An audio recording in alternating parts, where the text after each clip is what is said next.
What does it mean to learn to mastery?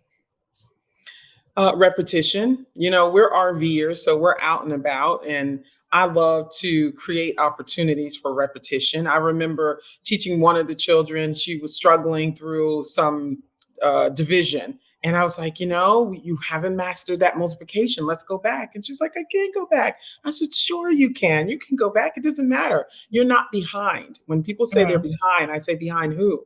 And so, we were able to step back, breathe a little, really master the multiplication so that when the division got started, it really, really kicked in. And so a lot of repetition is important. And I love what you were saying about having different opportunities to connect with children. I love having some homeschool stuff in the RV, some homeschool stuff at home.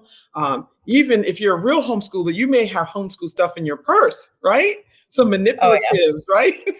Just things absolutely. that will help you remember that the repetition helps you move towards mastery. And that's exciting. I think that when a kid thinks that they have to be one and done, that creates a lot of stress. I think that being able to know that maybe while you're struggling counting money on paper, that there will be an opportunity for you to have live money in the grocery store with mom later. So that's exciting. And that's my strategy to helping them stay positive about learning.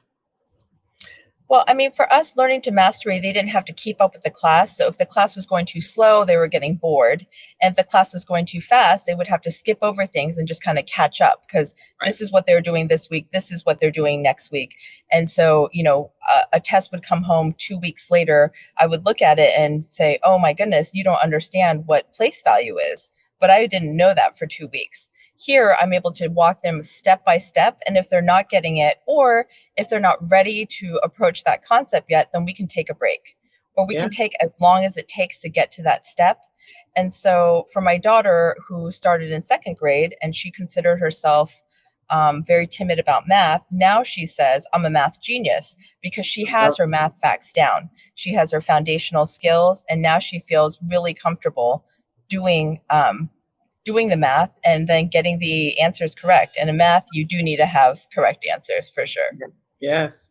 And I think kids pick up the vibe from their parents too. So if we're positive about it as parents, the kids are positive. And so I think that has a lot to do with it. I love what you said. I'm a math whiz. That's exciting. And that goes to show that you're saying positive things about her moving forward to grasp concepts that perhaps she didn't have at another time. I always love to tell the story about the pizza that came in the house. And prior to that, we were working on fractions. And one of my little boys, he was saying, oh, I can't get it. I don't understand why a half is bigger than a fourth.